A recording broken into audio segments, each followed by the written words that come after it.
Okay. Good afternoon. Welcome to our third community interfaith discussion organized by the Interfaith Book Club of at the Islamic Center. We are so excited to host this. We have so many people here coming from different towns, representing many communities and several churches, synagogues, mosques, civic organizations, and other groups.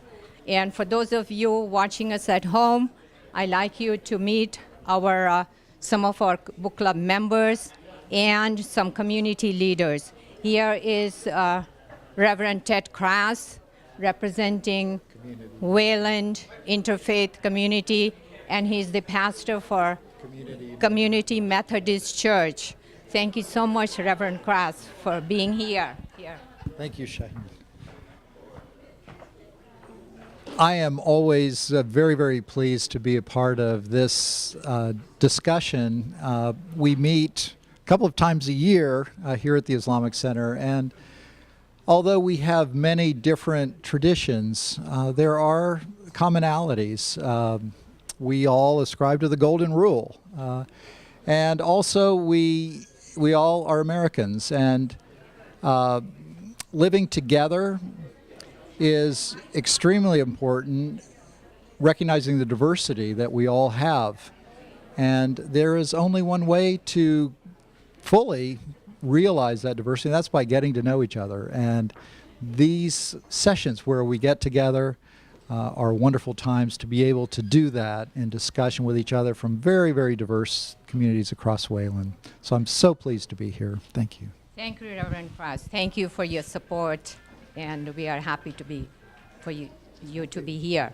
And here we have Rob Woods from Temple Beth El, and he's one of the members of our book club.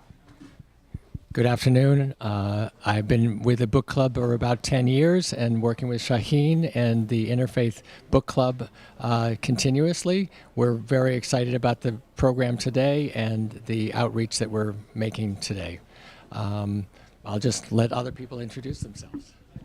Okay, here's Father Don Pachuta, representing Framingham Interfaith Clergy Association. Yes, I don't really have much to add to what was already said except to thank Shaheen. You may not know how active she is in Framingham's Interfaith Clergy. She participates in everything, and she also reads from the Quran at the Interfaith Thanksgiving service. So we're really proud to have her. Aside from that, I want to thank all of you who are members here, because for many years Shaheen organizes this. You folks volunteer to serve dinner to the people who come to the Pearl Street Cafe.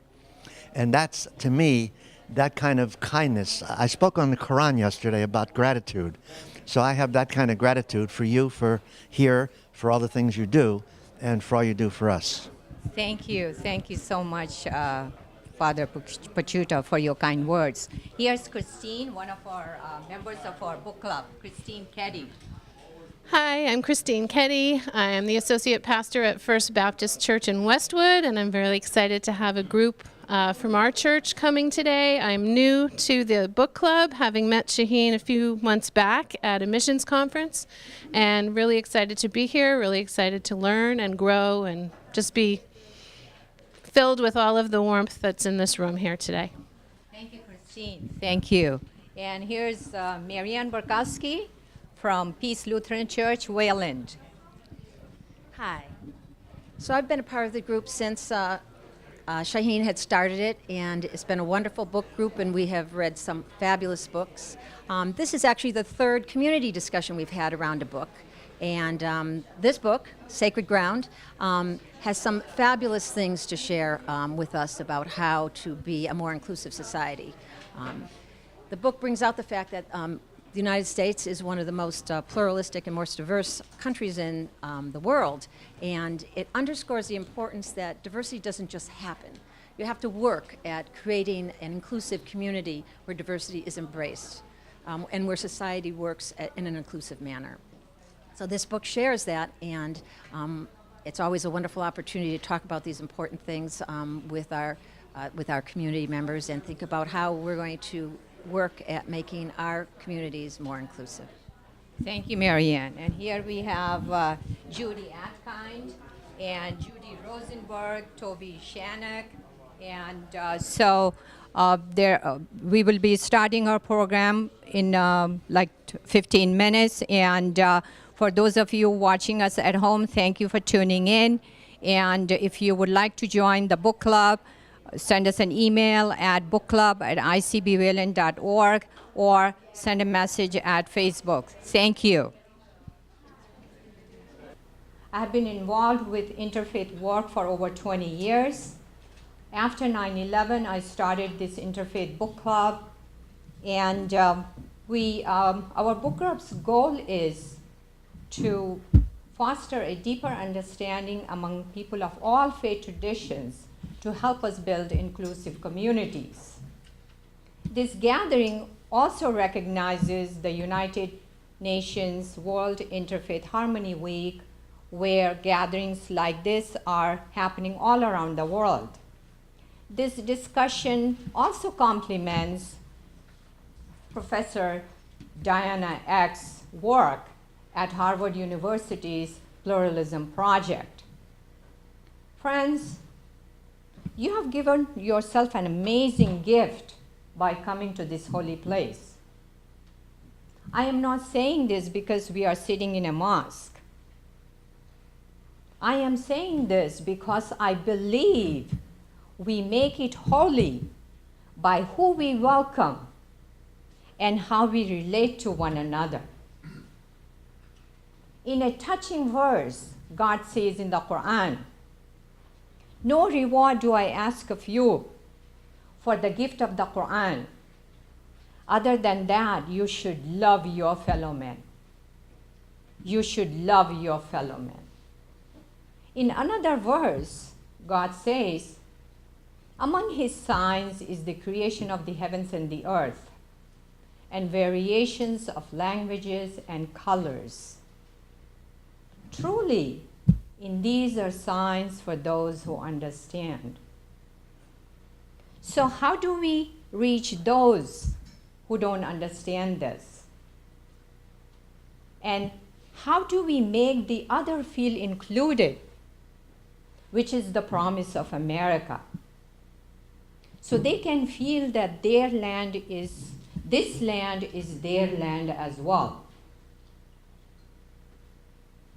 In George Washington's vision of a nation, there were 3 measures of pluralism in a diverse democracy: respect, relationship, and commitment to common good. Martin Luther King Jr.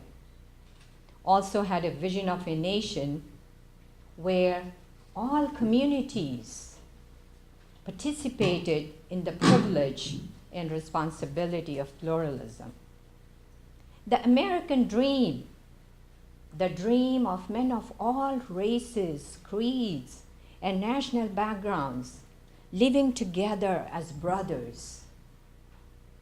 President Obama also affirmed this vision in his inaugural address.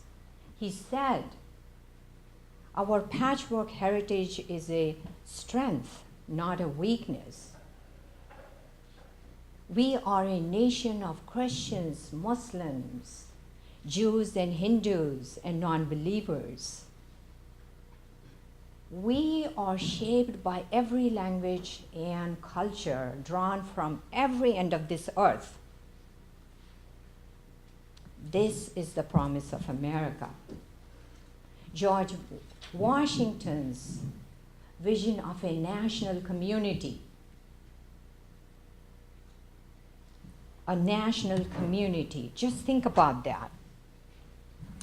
So, but how do we make this happen? Every generation has to affirm and extend this promise of America. We can do this by following some measures of pluralism which would help us to follow this path. And this is a 3-part framework of pluralism. So let's first reflect on Patel's definition of pluralism. So to see the other side, to defend another people, not despite your tradition, but because of it, is the heart of pluralism. How beautiful. Along with this definition, he came up with the pluralism triangle. The sides represent attitude, relationships, and knowledge.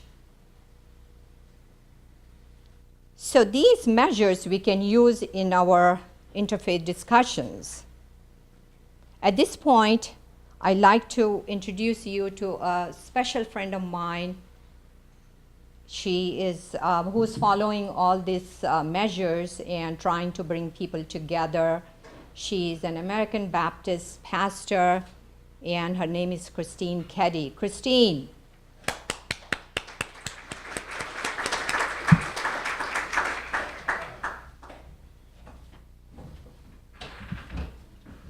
Thank you. Good afternoon. My name is Christine Keddy, and I'm the Associate Pastor of Family Education and Outreach at First Baptist Church in Westwood. I'm really excited to be here today. And my senior pastor, the Reverend Dr. Stephanie Salinas, is with us. If you can stand up, Stephanie. I'm going to make all my friends from church stand up. And if you came with me today from First Baptist, please stand up. I know there's more of you than that. All right. In October of last year, I attended our annual Regional Mission Works Conference in Leominster, Mass. One of the workshops that was offered there was entitled Islam 101. It was the first time that our regional church leaders had invited a Muslim person to attend the conference. As soon as we saw the title, my husband and I were very excited. I've always had a deep interest in learning about other faiths. I've had many opportunities to learn about Judaism. I even taught for 2 years in an Orthodox Jewish preschool, which was one of the most rewarding experiences of my life. And in college, my favorite class was the history of religion, which required us to visit 4 types of religious services that were different from our own. I've read widely about many religions. For a long time, I had been earnestly praying for a Muslim friend. I was very much looking forward to the workshop that I saw at Mission Works. Shaheen taught the workshop with a focus on the similarities between Islam and Christianity. The main idea being that when we peacefully and openly approach religious dialogue with someone from a different faith, we often learn that our commonalities outweigh our differences. As Shaheen was teaching, she mentioned that there was an interfaith book group that was meeting regularly at the mosque. The book group reads current books on social and religious issues and discusses them with the goal of building bridges and relationships between people of different faiths. I was fascinated. Here was an opportunity to meet with people from various religious backgrounds and to discuss the issues of our day in a supportive atmosphere. I wanted to sign up right away. After the workshop, I approached Shaheen and I introduced myself. She gave me a big hug and we exchanged contact information. Over the course of the past few months, I've been attending the book group and have developed a wonderful friendship with Shaheen through Facebook and email. I've learned an incredible amount of information regarding both the history of religious freedom in America and the current threats to the principle of religious freedom that are happening in our nation today. I took the materials that Shaheen had used in the workshop and I brought them back to my church, and I used them in one of our Sunday morning contemporary issues classes. I'm doing a lot of reading on my own about Islam, but the knowledge is not for me. The knowledge is to share with my church friends and the many people I come into contact with in my daily life and work. We all have people in our lives that we can impact in a positive way for change and peace. We can help build relationships and impact the attitudes of the people around us in positive ways. In the current climate of polarized arguing and shouting that seems to be overtaking our country, we have the opportunity to be part of the solution instead of part of the problem. We have the choice of reaching out and getting to build relationships with our neighbors, or shutting down and closing our hearts and minds off. Closing our hearts and minds off from learning and growing. I am blessed and filled with hope to be here with all of you today. Thank you. Thank you, Christine.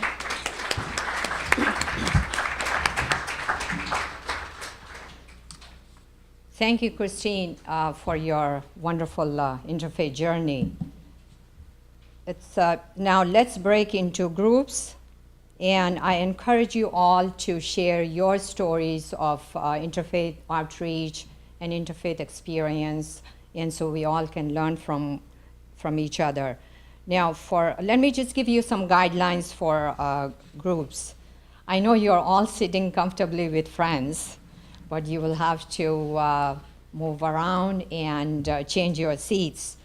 We have our facilitators at each table, and I strongly recommend you to sit with people you don't know.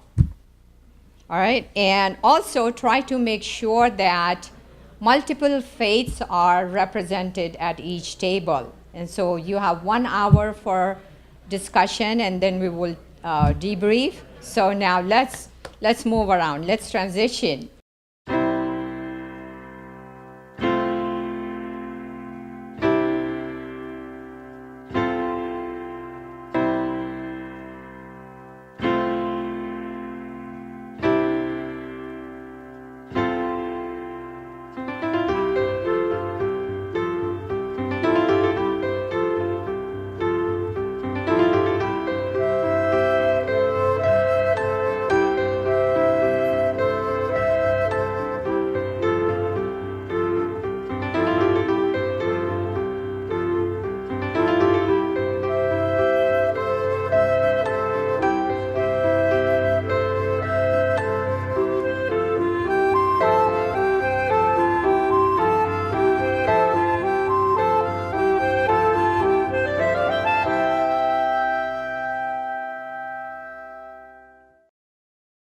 It's time for debrief now, and I'm going to call Karen Larson to give us some highlights from her table. Karen. So one of the things that we talked about at our table as we were talking about the focus question is the need for us as adults to focus on the younger generation. We need to model openness to interfaith relationships. We need to encourage children to make friends of other faiths and cultures, encourage comparative religion discussions and teachings, visit other houses of worship other than our own, sharing holidays with people whose faith traditions are not the same as our own. And one of our members started to discuss the idea of having an interfaith adult children book discussion, so that we can bring kids in when they're younger, read a children's book about interfaith and discuss it both as adults and children, as well as an idea of some interfaith summer camp activities that either grandparents or parents could do with their kids. Wow, a lot. Good. Wonderful. All right, Asima Silva. So I'll just give you a summary of our discussion. What does the promise of America mean? One phrase that was used at our table that was very powerful was, the promise is there, but it's only a dream. So food for thought. We talked about being religious, and there was another comment that was made that was very powerful, was the definition of being religious versus observant. And we felt that there was a difference between those two. In a pluralistic society, we felt that it solidifies your beliefs, not only for your own religion, but your own beliefs and how you interpret them. And one thing that we all thought we agreed upon, that our faith can bring humanity together, is that we believe that God is essentially love and encourages love between one another and loving God. Lastly, when we talked about how we can bring this back to our community, two major points that were made was know your neighbor. A lot of our conversation revolved around, we don't really know our neighbors very well, and we don't have many relationships and interactions with our own direct neighbors, and that's where we should start. And really start by leading by example. Not necessarily in conversation or preaching, but just by example. Beautiful. Wow. Wonderful. Now, Joan Atkine. So At our table, we spent a lot of time talking about life journeys and what brought us to these particular tables, and I have a feeling that there were similar conversations at the other tables too, but it was very interesting to me how people's different life journeys and just being exposed to people of other faiths and that leading to a valuing of finding opportunities to be exposed to new faiths and different traditions. And in some cases, that resulting in strengthening of our own faith, and in other cases, people learned things in other faiths that actually appealed to them, and that the common theme was about individuals' relationships with God and with other people, and that those were able to be found through all of the different faith traditions. In terms of moving beyond, a lot of Eboo Patel's focus in the book is how to get beyond preaching to the choir. And a couple of the ideas really focused around being involved in the civic community, not just keeping our involvement in our own communities and our own religious institutions, but to get into the civic life of our communities by getting involved politically and in social action, both as individuals and as faith communities. And just even as individual kind of ambassadors, being ourselves and letting people know where we come from, so that the people that we're encountering out in the larger community make that connection to all of us being representatives of a faith community that shares values. Thank you, Joan. Thank you. Now, Christine. We had a really great discussion, so many good stories at our table. Everybody shared, which was wonderful, and many of the things that have already been mentioned came up in the discussion. A lot about the children and how much this has to do with how we're educating. It starts when they're young. We talked about the preaching to the choir and how do we get beyond that.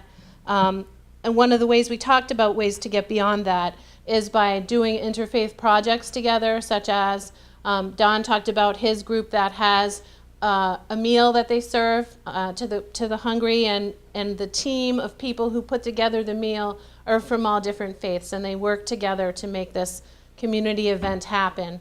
And that in this way of people working together, that discussion is easier and sharing is easier and connections are made.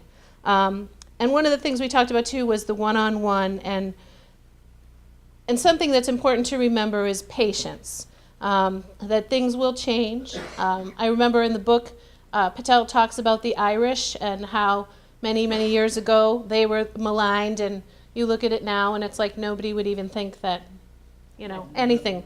And so eventually over time things do change, but that doesn't mean that we don't have to keep working, and that doesn't mean that we don't have to be persistent to be part of making that change happen. And another really good thing that was brought up as our table is how there needs to be a way for us to get connected. So we have this group here, and David has a group in Natick, and Don has a group in Framingham. Like, how do we connect all these groups together in a way that we can have it sort of connected regionally, an interfaith connection? That's great. Thank you, Christine. Now we have Afroz Khan. Yeah, we had an amazing conversation. So we had a really great group, which was actually 50-50. So we had 50 Muslims and 50% Muslim, 50% Christian. We didn't have anyone of the Jewish tradition at our table, which was unfortunate. But we did talk in quite length about stories and experiences. And when we talked about the promise of America, everyone kept saying the same words. We talked about freedom, respect, being able to do what you want to do, be who you are. But one person said it, are these really just ideals? Is this really what's happening? And that kind of, again, brought us back to the reason we're sitting here today. Another thing we talked about, though, is in the pluralism triangle about the attitude, knowledge, and relationships, and how each one of those can happen at different times in one's lives. And we had a great experience just even in marriage and who you marry. And if it's someone outside your culture or your faith, just as a family, how are you tackling that? You know, there's fears, and how are you addressing those fears? And it's really through attitudes changing through the relationship.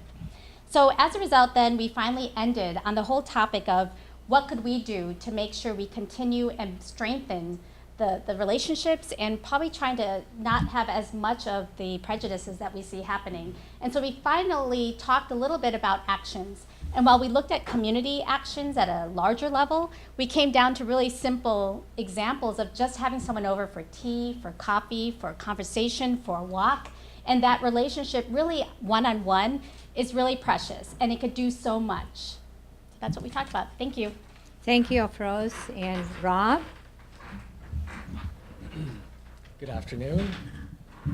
We also touched on many of the subjects that have already been covered here, but our discussion started out with a look at our different prophets, namely Moses, Muhammad, and Jesus, and how they ask us to follow their role model. They are role models for us, and we thought that there was a certain flawed nature in Muhammad and Moses, and yet Jesus was an exemplar of humanity, and that was a good way to tie us all together. We all are looking for those qualities to follow.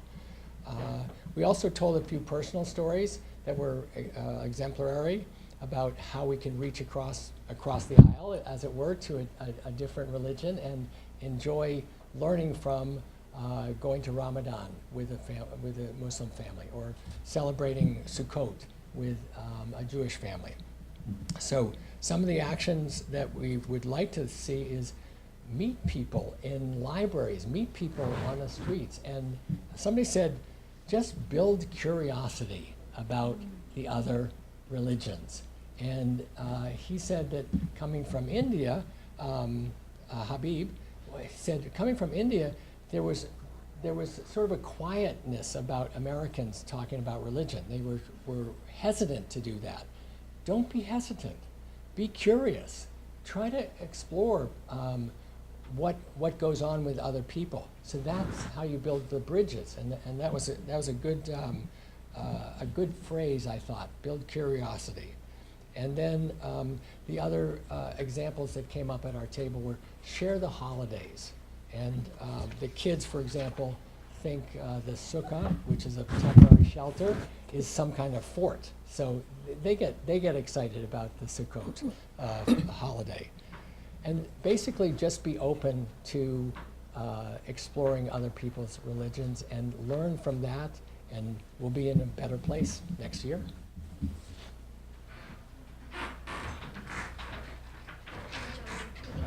Okay. We have Judy Rosenberg and Afreen. We talked about the same things. One thing that we talked about was the American promise. Yeah. One thing when we talked about the American promise, we talked about the fragility we're experiencing with the American promise. And that's why I think we're all here, because we're all concerned about what's happening in our great country. So we started with the fragility of the American promise and the fact that to uphold those values and to make sure that they're not just ideals, like another group mentioned, it's all about how we act and how we interact with each other. So we emphasize the need to talk and also the need to act on those plans that we have and those accomplishments that we want to see happen in our future communities. And so something that a psychologist at our table actually pointed out was we can start on where we connect with each other, and then we can move on to the disagreements. Because when we realize that we have similarities, then we can understand where to bridge those differences. One other thing was that to accomplish these goals was that find common tasks. So something that the Islamic Society of Framingham did with their youth group was that they realized that all places of religion and communities like to have outreach community programs. So we took our youth groups together and they planted throughout the growing season vegetables that they were in charge of. The youth group boys specifically were in charge of growing these vegetables throughout the season. And then they harvested them at the end of the end of spring and the end of fall, and we were able to donate all of their hard work to local food banks. So Finding activities like that bring people together and, kind of joint efforts is something that's really effective that we found, and it also engages the youth. Thank you. Wonderful idea, Judy and Ambreen. Now we have Marianne Bartowski from Wayland. Well, as all the other tables, we had lots of conversation, important conversation that brings us as members, carries us on our journey learning about interfaith and how we can work together. One of the major points that we're making towards the end of our conversation was the whole idea of this pendulum of society, how different ideas wax and wane. And for example, what was mentioned before about the Irish coming over and the journey that various groups have when they come here.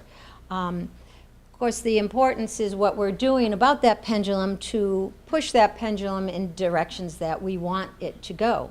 Our concern that pendulums aren't working fast enough or that our knowledge as participants in that pendulum, because of course this pendulum is working in society and we participate in it willingly or unwillingly, is the finding places where we can find the good knowledge that will really inform us about the other and about our community.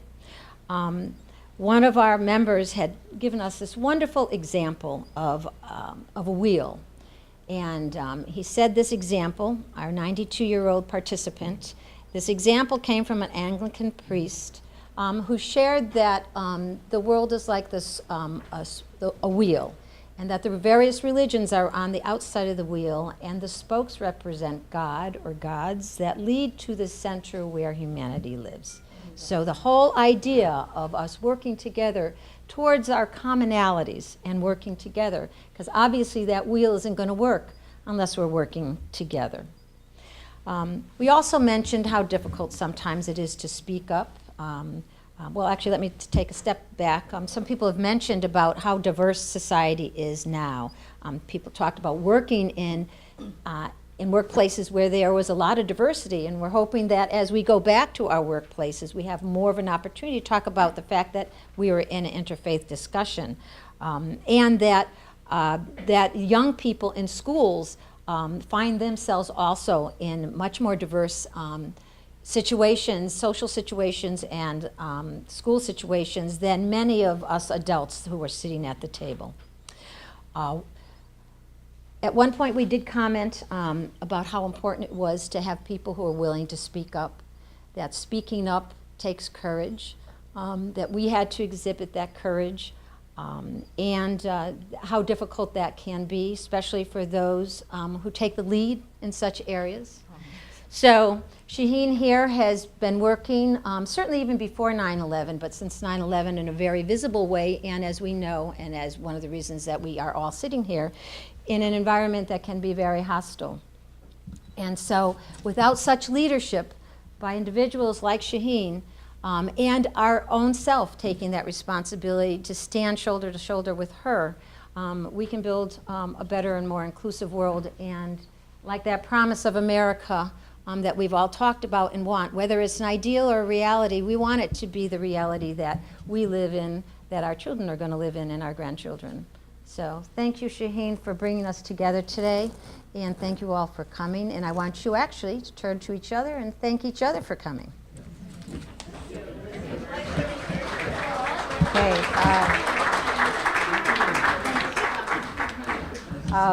Thank you, Marianne, for your kind words. And please, one more, a big round of applause for our facilitators.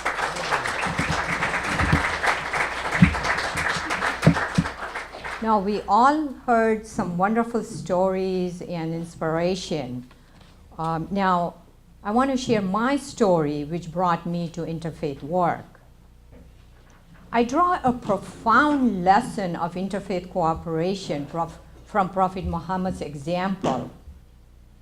Once a group of Christians came to visit him to talk about the nature of Jesus, peace be upon him, and on theology. when the Christians' prayer time came, they wanted to go outside and pray. So the prophet said, why do you want to go outside? Offer your prayers right here in my mosque. And the Christians said, we thought that you wouldn't let us offer our prayers in the mosque. Then prophet said, just because we differ on theology, it doesn't mean that I don't offer you hospitality. It doesn't mean that I don't seek cooperation with you. It doesn't mean that I don't see you with human dignity. These are the building blocks of my faith traditions, theology on interfaith cooperation, which inspires me to continue my work. And some of you some of you will be so surprised to hear that every Sunday morning, I listen to the sermon from Marsh Chapel at Boston University. Of course, we differ on theology, but it is okay to listen because the preacher also talks about compassion, love, social justice, and civic engagement. We can all work together on these issues.